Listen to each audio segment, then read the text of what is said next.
Exam study classes में आपका एक बार फिर से स्वागत है।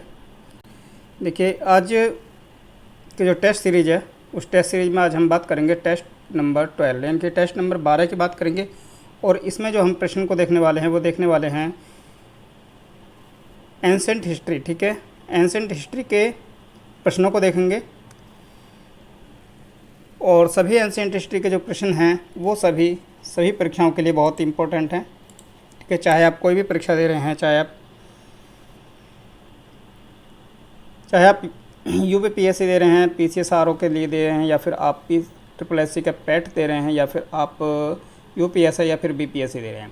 ठीक है, तो सभी परीक्षाओं के लिए, सभी कॉम्पिटिटिव एग्जाम के लिए बहुत ही इंपॉर्टेंट प्रश्न हैं। और इसमें आज हम देखेंगे 20 प्रश्न देखेंगे और ये सभी प्रश्न होंगे एंसेंट हिस्ट्री से। ठीक है, जैसे कि आप इसमें थंबनेल पर देख सकते हैं किस तरह के प्रश्नों को इसमें लिया गया है, तो बहुत ही इंपॉर्टेंट है। यहाँ से कहीं ना कहीं किसी न किसी परीक्षा में प्रश्न पूछे जाते हैं। तो चलिए फिर शुरू करते हैं अपने टेस्ट नंबर 12। प्लेलिस्ट बनी हुई है, प्लेलिस्ट में जाइए और 1 से लेकर के 11, ठीक है, 11 टेस्ट उसमें ऑलरेडी अपलोडेड हैं और उनकी भी आप प्रैक्टिस कर सकते हैं। और सभी का नोटिफिकेशन या वीडियो देखने के लिए हमारा जो टेलीग्राम चैनल है, ठीक है, हमारा जो टेलीग्राम चैनल है एग्ज़ाम स्टडी क्लासेस, वहाँ पर जाकर कैसे ज्वाइन कर लें। सभी टेस्ट वहाँ पर अवेलेबल हैं और PDF वगैरह सभी क्विज भी वहाँ पर अवेलेबल है। तो चलिए फिर शुरू करते हैं हम अपना। तो क्वेश्चन नंबर 1, ठीक है, क्वेश्चन नंबर 1 है आपका। देखिए, आजीवक संप्रदाय। ठीक है, आजीवक जो संप्रदाय है इसके संस्थापक कौन थे? ठीक है, ऑप्शन है ए आनंद, राहुल, भद्र, मखली कौशल या फिर उपाली। तो देखिए, आजीवक जो संप्रदाय है ये किसका है? ये इसके जो संस्थापक थे वो थे मखली कौशल, यानी कि ऑप्शन नंबर सी यहाँ पर करेक्ट होगा। जो मखली कौशल थे वो पहले क्या थे? पहले महावीर स्वामी। ठीक है, सबसे पहले वो महावीर स्वामी के साथ थे, लेकिन बाद में कुछ मतभेद हुआ और उसके बाद में इन्होंने अलग से एक अपना ये आजीवक संप्रदाय की स्थापना कर ली। ठीक है, इसकी स्थापना की थी इन्होंने। ठीक है, और ये जो है चला था हमारा 1002 ईस्वी तक ये चला था। ठीक है, तो चलिए कुछ एक्सप्लेन देखते हैं इसका। तो देखिए, जो मखली पुत्र गोसाल, ठीक है, मखली पुत्र गोसाल जो थे,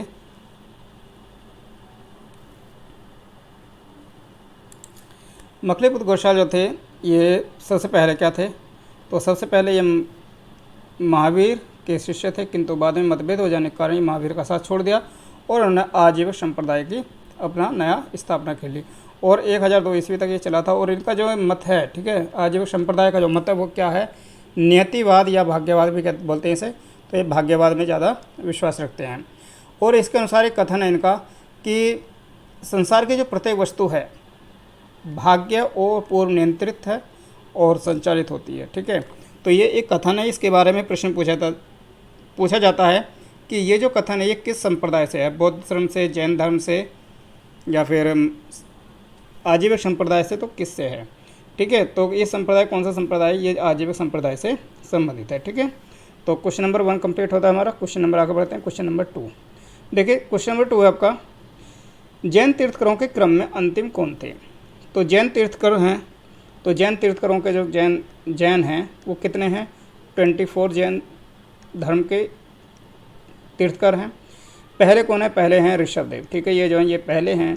और जो अंतिम हैं यानी कि 24वें हैं वो कौन है? वो है महावीर स्वामी। ठीक है, और महावीर स्वामी को क्या माना जाता है? इसका वास्तविक, ठीक है, वास्तविक संस्थापक जो माना जाता है वो इनको ही माना जाता है। ठीक है, तो अंतिम और जो 24वें हैं वो कौन है? महावीर स्वामी। ठीक है, ऑप्शन नंबर सी यहाँ पर करेक्ट होगा। ठीक है, देखिए, जैन परंपरा के अनुसार इस धर्म में कुल कितने हुए हैं? 24 तीर्थकर हुए हैं। और जैन धर्म के जो संस्थापक हैं, प्रवर्तक, यानी कौन है? ऋषभदेव हैं। ठीक है, ऋषभदेव प्रथम तीर्थकर के रूप में जाना जाता है। और पार्श्वनाथ जो हैं वो कौन से हैं? इसके 23वें हैं और ऐतिहासिक तीर्थकर थे। महावीर स्वामी जैन धर्म के 24वें तीर्थकर हैं। ठीक है, याद रखेंगे 24वें तीर्थकर हैं।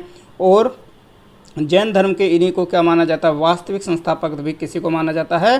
ये महावीर स्वामी को ही माना जाता है। इनका जन्म देखिए, इनका जो जन्म हुआ कहाँ हुआ पे, ये हुआ वैशाली के निकट, ठीक है, वैशाली के निकट कुंडग्राम, ठीक है, कुंडग्राम यानी कि वज्जी संकय गणराज्य है, यहाँ पर इनका जन्म हुआ घातक कुल में, ठीक है। सभी इंपॉर्टेंट फैक्ट हैं, सभी को याद रखेंगे, क्योंकि जन्म कहाँ पर हुआ था, कौन किसके गणराज्य में हुआ था और किस कुल में हुआ था, ठीक है। और ये प्रधान जो ज्ञात्रक कुल के जो प्रधान हैं सिद्धार्थ, इनके पुत्र हैं और इनके 599 ईसा पूर्व में इनका जन्म हुआ है, ठीक है। तो सभी पॉइंट याद रखेंगे एकदम क्लियरली, कहीं ना कहीं से भी कोई ना कोई प्रश्न बन ही जाता है, ठीक है। चलिए क्वेश्चन नंबर 2 हो गया, क्वेश्चन नंबर 3 देखते हैं। देखिए महावीर स्वामी का प्रथम शिष्य कौन था, ठीक है, महावीर स्वामी का प्रथम शिष्य कौन था, जमाली, योशुद, विपिन या फिर प्रभास। देखिए जो महावीर स्वामी हैं, इनका जो प्रथम जो शिष्य है वो कौन है, खुद इनका कौन है, इनका दामाद है, ठीक है, इनके दामाद थे कौन, वो थे जमाली, ठीक है, जमाली, ठीक है। तो आपका ऑप्शन नंबर यहाँ पर होगा ए करेक्ट हो जाएगा, यहाँ पर ऑप्शन नंबर ए, ठीक है। तो महावीर की शादी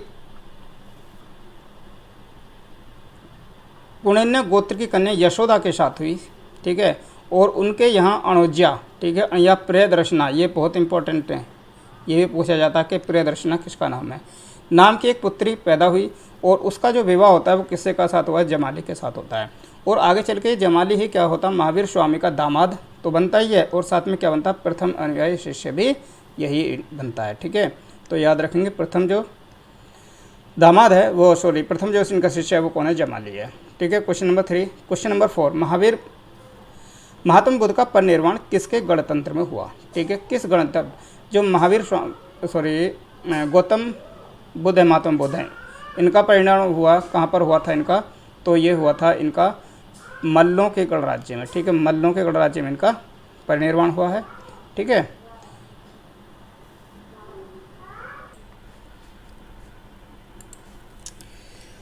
तो 4 होगा, तो सही आंसर होगा इसमें मल्लों के गणराज्य में, ठीक है। तो गौतम बुद्ध की मृत्यु, ठीक है, कहाँ पर हुई थी, उत्तर प्रदेश के देवरिया जिले में 28 किलोमीटर की दूरी पर स्थित है कुशीनारा, कुशीनगर है, पहले इसको कुशीनारा के नाम से बोलते थे, ठीक है। तो इसी स्थान को कुशीनारा, ठीक है, ये लिखा है कुशीनारा और कुशावती के नाम से भी जाना जाता है। और यहाँ कुशीनारा के मल्लों का गणराज्य था, तो कुशीनारा के जो मल्लो थे उनका यहाँ पर गणराज्य था, कुनी का यहाँ पर शासक राज्य था। तो गौतम बुद्ध की मृत्यु 483 ईसा पूर्व में 80 वर्ष की आयु में, 483 ईसा पूर्व में 80 वर्ष की अवस्था में हुई और अशोक ने इस पवित्र स्थान की यात्रा भी की थी और यहीं पर एक स्तूप का निर्माण भी करवाया था। तो याद रखेंगे ऑप्शन नंबर ए यहाँ पर करेक्ट होगा, मल्लों के गणराज्य में, ठीक है, मल्लों के गणराज्य में। चलिए क्वेश्चन नंबर 4, क्वेश्चन नंबर 5 देखते हैं। तो क्वेश्चन नंबर 5 है, बुद्ध के जीवन की किस घटना को महाभिनिष्क्रमण के रूप में जाना जाता है। तो महाभिनिष्क्रमण जो होता है ये कब होता है, देखिए जब महात्मा बुद्ध, गौतम जो सिद्धार्थ है वो अपने नगर दर्शन के लिए जाते तो उसे 4 दृश्य मिलते हैं, ठीक है, 4 दृश्य उनको देखते हैं। तो चारों दृश्य देखने के बाद में जब 4th में देखते हैं वो एक सन्यासी को देखते हैं, ठीक है, उससे पहले सब, ठीक है। तो जब सन्यासी को यहाँ देखते हैं तो इसके बाद में 4 दृश्य देखें उसने, चारों दृश्यों के बाद में उसका जो मन होता है, उनका मन विचलित हो जाता है, वैराग्य उत्पन्न हो जाता है और वो उसके बाद में अपने घर को त्याग देते हैं, गृह त्याग कर देते हैं, ठीक है। तो यहाँ पर जो गृह त्याग होगा, गृह त्याग की जो घटना है वही महाभिनिष्क्रमण के रूप में इसे जाना जाता है, ठीक है। तो 4 दृश्य देखे थे, उसमें पहला दृश्य उसमें देखते हैं एक वृद्ध व्यक्ति को देखते हैं, यहाँ पर एक बूढ़ा व्यक्ति दिखता है, यहाँ पर देखते हैं, ठीक है, बूढ़ा व्यक्ति। और दूसरे नंबर पर वो जो देखते हैं एक दृश्य देखते हैं जिसमें वो किसी एक रोगी को देखते हैं, ठीक है, एक पेशेंट को देखते हैं। और जो तीसरे में देखते हैं वो तीसरे में देखते हैं एक मृत व्यक्ति को, ठीक है, एक मृत व्यक्ति को देखते हैं, एक शव यात्रा देखते हैं। तो यहाँ के बाद में जब सन्यासी को देखते हैं मन उनका वैराग्य हो जाता है और वे अपने घर को त्याग देते हैं, ठीक है। तो यहाँ पे लिखा है देखिए सभी जीवन संबंधी 4 दृश्य अत्यंत महत्वपूर्ण हैं, उनके देख करके बुद्ध की वैराग्य भावना प्रबल हो उठती है। और ये घटनाक्रम इस प्रकार है, जैसे पहला दृश्य में एक वृद्ध पुरुष, दूसरे में एक रोगी और तीसरे दृश्य में वो एक मृत शरीर यानी कि एक शव यात्रा को देखते हैं और चौथा दृश्य जो होता है वो एक प्रश्न चिन्ह होता है, ठीक है, कौन एक सन्यासी होता है, उसे किसी तरह का कोई लोभ लालच नहीं है कोई। तो इसी घटना के बाद में सांसारिक समस्याओं से व्यथित होकर सिद्धार्थ ने, मतलब जो गौतम बाद में गौतम बुद्ध बने, उन्होंने 29 वर्ष की उम्र में 29 वर्ष की अवस्था में ग्रह को त्याग दिया और इसी को बौद्ध धर्म में महानिष्क्रमण का समय घटना कहा जाता है। ठीक है, क्वेश्चन नंबर 5। क्वेश्चन नंबर 6 देखें, मिलिंद पानो क्या है। तो क्या है मिलिंद पानो, देखिए एक नाटक दृश्य है, जैन वृत्तांत है, पाली ग्रंथ है, फिर एक फारसी महाकाव्य है। तो मिलिंद पानो क्या है, तो मिलिंद पानो जो है एक जैन पाली ग्रंथ है एक, ठीक है, पाली ग्रंथ। और किससे संबंधित है, इसमें बौद्ध भिक्षु है एक, कौन, नागसेन। ठीक है, बौद्ध भिक्षु है एक नागसेन है, उस नागसेन के बीच में एक वार्तालाप होता है, किसका, मीनांडर का। ठीक है, तो उसका इसमें वार्तालाप दिया गया है इसी मिलिंद पानो में। यही प्रश्न कई बार पूछा गया है कि नागसेन और मीनांडर के बीच जो वार्तालाप होता है वो किस में हमें देखने को मिलता है। तो किस में देखने को मिलता है, ये पाली ग्रंथ है एक, मिलिंद पानो, उसी में हमें देखने को मिलता है। तो ऑप्शन सी यहाँ पर करेक्ट होगा। ठीक है, तो इसमें है देखिए, महान जो बौद्ध भिक्षु है नागसेन और राजा मिलिंद यानी कि मीनांडर के, उनके गूढ़ दर्शनी प्रश्नों का उत्तर देते हैं और अंतोगत्वा वह उनको प्रभाव से बौद्ध हो जाता है। ठीक है, तो क्वेश्चन नंबर 6 का होगा ऑप्शन सी। ठीक है, अगला प्रश्न है, शून्यता का सिद्धांत का सर्वप्रथम जो प्रतिपादित करने वाले बौद्ध दार्शनिक का नाम बताइए। ठीक है, शून्यता का सिद्धांत। ठीक है, शून्यता का मतलब क्या होता है, जीरो। ठीक है, अब जीरो से ही हम एक टिक लगाते हैं, जीरो से ही संबंधित एक कोई क्या प्रश्न बनता है इसमें, नागार्जुन, नागसेन, आनंद या फिर अवश्य घोष। ठीक है, तो इसमें क्या, जीरो का मतलब नागार्जुन। ठीक है, नागार्जुन, तो यहाँ पे स्टिक से हम याद रख सकते हैं कौन थे, नागार्जुन थे। ठीक है, ऑप्शन नंबर ए यहाँ पर करेक्ट होगा। ठीक है, तो माध्यमिक यानी कि शून्यवाद के जो प्रवर्तक हैं नागार्जुन हैं, जिनकी प्रसिद्ध रचना क्या है, माध्यमिक कारिका है, और इसे क्या कहते हैं, सापेक्षवाद भी कहा गया है इसी को। ठीक है, तो ऑप्शन नंबर यहाँ पर होगा ए करेक्ट होगा, नागार्जुन। चलिए क्वेश्चन नंबर 7, बुद्ध की मृत्यु के बाद प्रथम बौद्ध संगति की अध्यक्षता किसने की थी। ठीक है, जब बुद्ध की मृत्यु होती है तो उसके बाद में जो 4 संगति की जाती हैं। ठीक है, तो 4 संगति की जाती हैं, तो ये चारों संगति जो कि होती हैं उनमें जो प्रथम जो होती है पहली, ठीक है, उसकी अध्यक्षता कौन करता है। ठीक है, तो इसकी जो अध्यक्षता कौन करता है, महाकश्यप, धर्मसेन, अजातशत्रु या फिर नागसेन के द्वारा। किसके द्वारा की जाती है, तो ये की जाती है अजातशत्रु के द्वारा। ठीक है, कहाँ पर होती है, सबसे पहले ये होती है राजगृह में। ठीक है, राजगृह या राजगीर है अब समय। ठीक है, पहली राजगृह में होती है और दूसरी जो होती है वैशाली में। ठीक है, वैशाली में होती है दूसरी, और थर्ड जो होती है वो होती है आपकी कहाँ, थर्ड होती है आपकी पाटलिपुत्र में। ठीक है, पाटलिपुत्र। ठीक है, और जो चौथी होती है वो कुंडलवन कश्मीर में। ठीक है, कुंडलवन कश्मीर में ये होती है। ठीक है, तो इस तरह से ये 4 संगति होती हैं, और चारों संगतियों में जो पहली संगति है उसके अजातशत्रु इसकी अध्यक्षता करते हैं। दूसरी के कौन करते हैं, वैश्य। ठीक है, दूसरी जो होती है इसके कौन करते हैं, तीसरी और चौथी, इन चारों के आप याद रख करें। ठीक है, चलिए क्वेश्चन नंबर, तो ये है अजातशत्रु। इसमें देखिए एक्सप्लेनेशन गलत है, ये एक्सप्लेनेशन इसमें पिछले प्रश्न है उसी का आ गया है, तो यहाँ घबराए नहीं, उसके मैंने एक्सप्लेनेशन आपको पहले ही कर दिया है। ठीक है, चलिए क्वेश्चन नंबर 8 देखते हैं, उत्तर प्रदेश में बौद्ध और जैनियों दोनों की जो प्रसिद्ध तीर्थ स्थली है वो कौन सी है। यानी कि ये क्या है, जैन धर्म और बौद्ध धर्म दोनों का ही प्रसिद्ध स्थान है ये। ठीक है, कौन सा है वो स्थान, वो कौन सा है, वो आपका कौशाम्बी। ठीक है, कौशाम्बी जो जैन धर्म और बौद्ध धर्म दोनों के लिए ही प्रसिद्ध है। ठीक है, ऑप्शन नंबर बी यहाँ पर करेक्ट होगा। देखिए उत्तर प्रदेश में यमुना तट पर अवस्थित कौशाम्बी, ठीक है, कौशाम्बी जो है ये बौद्ध और जैन दोनों धर्मावलंबियों के लिए प्रसिद्ध क्या है, एक तीर्थ स्थली है। ठीक है, क्वेश्चन नंबर 9, क्वेश्चन नंबर 10 देखते हैं। देखिए क्वेश्चन नंबर 10 है, एशिया का ज्योतिपुंज किसे कहा जाता है। तो किसे कहा जाता है, क्या कहा जाता है, द लाइट ऑफ एशिया। ठीक है, द लाइट ऑफ एशिया किसे कहा जाता है, the light of Asia, Gautam Buddha, Mahatma Gandhi या फिर महावीर स्वामी या फिर स्वामी विवेकानंद। तो किसको कहा जाता है, एक किया जाता है गौतम बुद्ध को। ठीक है, ऑप्शन नंबर यहाँ पर ए करेक्ट होगा हमारे इस प्रश्न का। ठीक है, तो एशिया के ज्योतिपुंज यानी कि लाइट ऑफ एशिया, ठीक है, लाइट ऑफ एशिया के रूप में महात्मा बुद्ध का नाम लिया जाता है, ठीक है। ये बौद्ध धर्म के संस्थापक थे और इन्होंने एक महान धर्म की स्थापना की जिसे बौद्ध धर्म कहा जाता है और जिसका प्रचार और प्रसार भारत में ही नहीं अपितु दक्षिण पूर्व एशिया के देशों में भी हुआ, ठीक है। इनके धर्म प्रचार की महत्ता को देखते हुए ही इन्हें पाश्चात्य विद्वानों ने क्या कहा है, लाइट ऑफ एशिया का नाम इन्हें दिया गया है। तो कौन है, गौतम बुद्ध हैं। क्वेश्चन नंबर ए ऑप्शन यहाँ पर करेक्ट होगा, ठीक है। क्वेश्चन नंबर 11 है, बराबर की गुफाओं का उपयोग किसके आश्रय के लिए किया जाता था। तो बराबर की जो गुफाएं हैं कहाँ पर हैं, ठीक है, ये आपकी हैं बिहार में। सबसे पहले तो कहाँ पर हैं, ये बिहार में हैं, ठीक है। ये पहाड़ियों को काट करके ये गुफाएं बनाई गई थी, किसके आश्रय के लिए बनाई थी, ठीक है। तो ये अशोक के द्वारा बनवाई गई थी, किसके, आजीविकों के लिए, जो आजीविक संप्रदाय थे उनके लिए ये बनवाई गई थी, ठीक है। ऑप्शन नंबर ए यहाँ पर करेक्ट होगा, ठीक है। देखिए अशोक और उसके पुत्र थे दशरथ, ठीक है, समय में या तथा नागार्जुनी की जो पहाड़ियाँ हैं उनको काट करके क्या आजीविकों के लिए आवास बनाए गए, ठीक है। अशोक के समय में पहाड़ी की जो गुफाएं हैं उसमें 2 गुफाएं हैं जो महत्वपूर्ण हैं। कौन सी है, एक तो आपकी है सुदामा की गुफा, सुदामा गुफा, और एक है कर्ण चौपाड़, ठीक है। दोनों ये कहाँ पर हैं, ये भी बराबर और नागार्जुनी की पहाड़ियों को काट करके बनाई गई थी। तो दोनों इसमें ये बहुत ही इंपॉर्टेंट है, ठीक है। बहुत इंपॉर्टेंट क्वेश्चन है बीपीएससी के लिए, तो ये बहुत ही ज़्यादा है, ठीक है।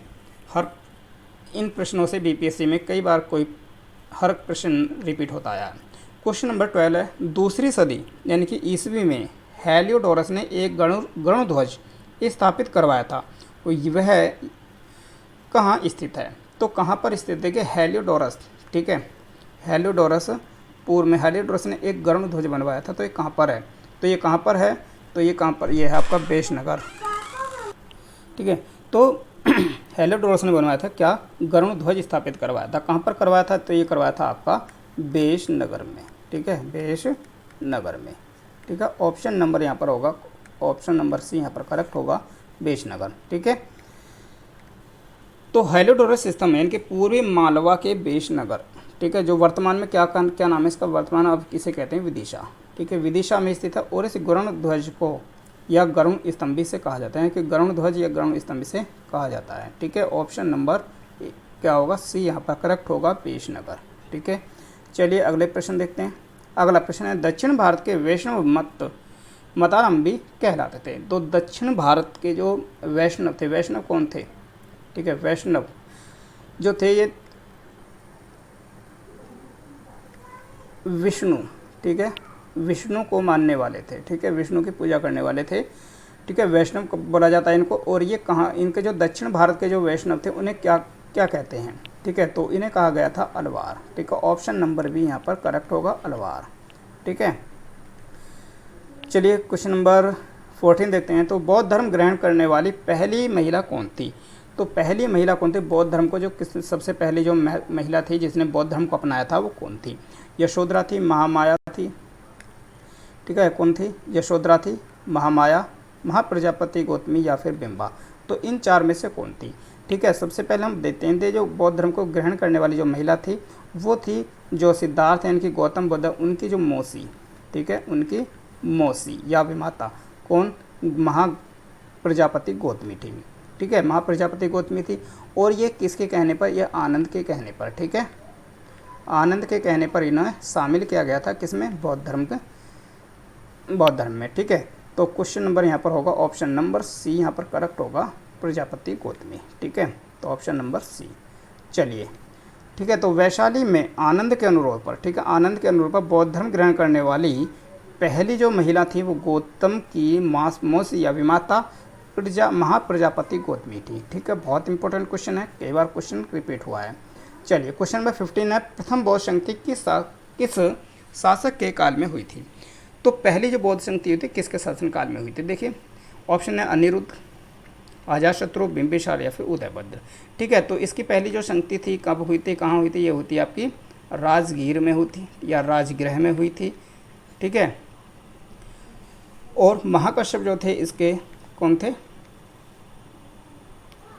और ये हुई थी अजातशत्रु के समय पर, ठीक है, अजातशत्रु के समय पर, ठीक है।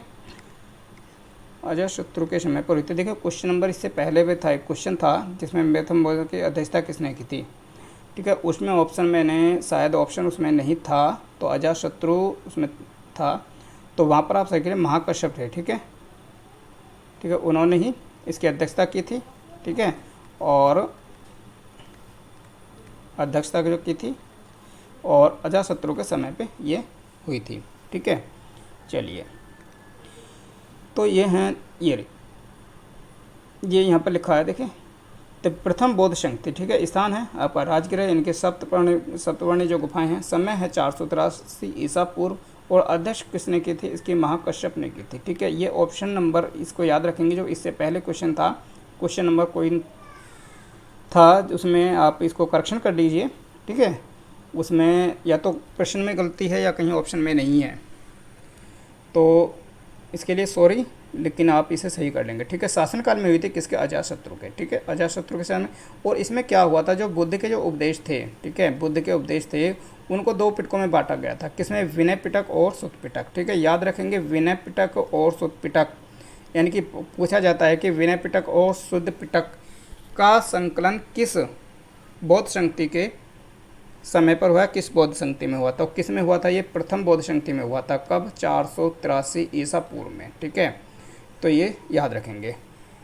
क्वेश्चन नंबर 16 है, सारनाथ में बुद्ध का प्रथम प्रवचन कहलाता है। जब सारनाथ है, सारनाथ में महात्मा बुद्ध ने जो पहला प्रवचन देते हैं वो कहाँ देते हैं, वो सारनाथ में देते हैं, ठीक है। इतना बात आप जानते ही होंगे, ठीक है। और सबसे अधिक कहाँ पर दिए हैं, वो दिए हैं श्रावस्ती में, ठीक है। कहाँ दिए हैं, श्रावस्ती में सबसे अधिक दिए हैं। और इसकी जो प्रवचन है उसको क्या कहा गया है, महाभिनिष्क्रमण कहा गया, नहीं कहा गया, क्योंकि ये किसको कहा गया, ये तो कहा गया उसके गृह त्याग के लिए कहा गया है, ठीक है। और महापरिनिर्वाण, ये गौतम बुद्ध के जब देहांत है उसके समय पर उसको कहा गया है, ठीक है। और धर्म चक्र प्रवर्तन, यही आपका करेक्ट होगा, ऑप्शन नंबर सी, ठीक है। तो प्रथम प्रवचन देते हैं तो धर्मचक्र प्रवर्तन कहलाता है।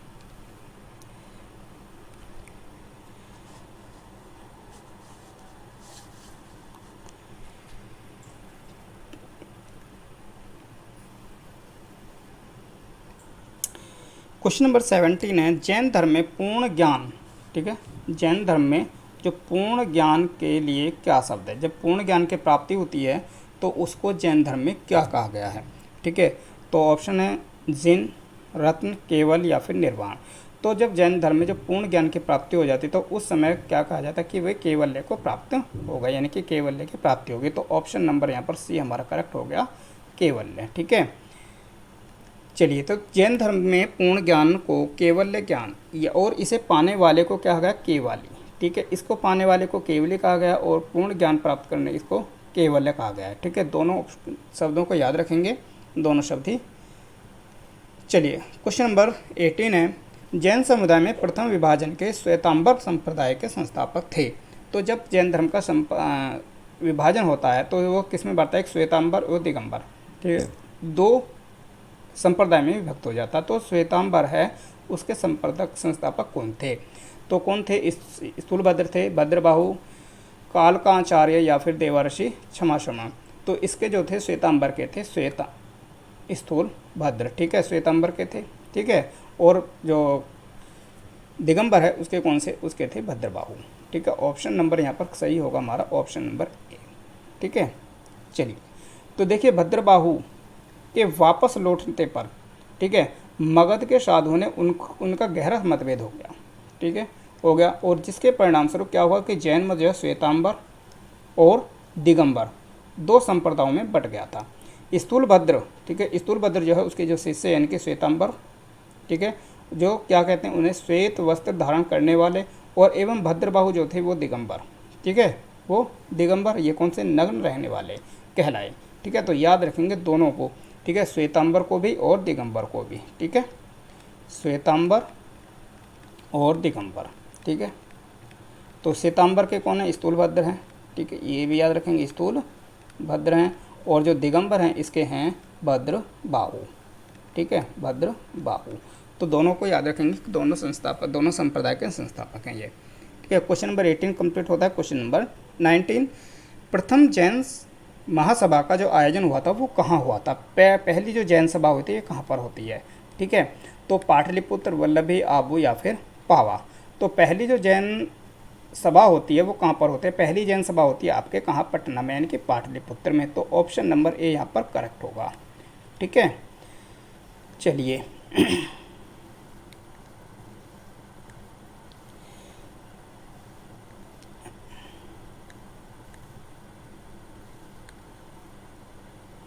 तो ये देखिए, तो प्रथम जैन संगति यानी कि प्रथम जैन महासभा का आयोजन जो होता 300 ईस्वी में हुआ। ठीक है, और यह संगति मौर्य शासक चंद्रगुप्त मौर्य के शासनकाल में कहाँ पर होती है? पाटलिपुत्र में इसका आयोजन होता है। किसके समय में होता है? चंद्रगुप्त मौर्य के समय में। दोनों पॉइंट याद रखेंगे। क्वेश्चन नंबर 20 है इस सीरीज का आखिरी प्रश्न है, अणुव्रत किस धर्म से जुड़ा है? तो अणुव्रत जो है किससे जुड़ा है? देखिए बताइए, जैन धर्म से, लोकायत मत से, हिंदू धर्म से या फिर बौद्ध धर्म से? तो क्वेश्चन नंबर 20 है और इसका लास्ट है।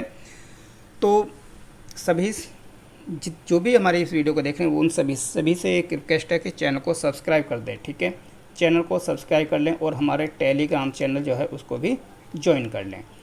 ठीक है, अपने अगर लाइक करें, ठीक है, लाइक करें और इसको क्या करें? अपने फ्रेंड सर्कल में, ठीक है, अपने फ्रेंड सर्कल में क्या करें? इसको शेयर भी करें। ठीक है, चलिए तो क्वेश्चन नंबर 20 है, इसका जो सही आंसर होगा वो होगा ऑप्शन नंबर ए, जैन धर्म। ठीक है, ऑप्शन नंबर ए, जैन धर्म।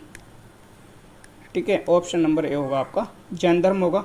ठीक है, अणुव्रत या क्या कहते हैं इसे? लघु व्रत। जैन धर्म के अनुसार श्रावक और अणुव्रतों का पालन करते हैं। तो ये क्वेश्चन नंबर 20 है, कंप्लीट हो गया। और आगे फिर मिलेंगे एक नई वीडियो के साथ में, तब तक के लिए धन्यवाद। सब्सक्राइब कर लें ज़रूर और इसको शेयर भी करें।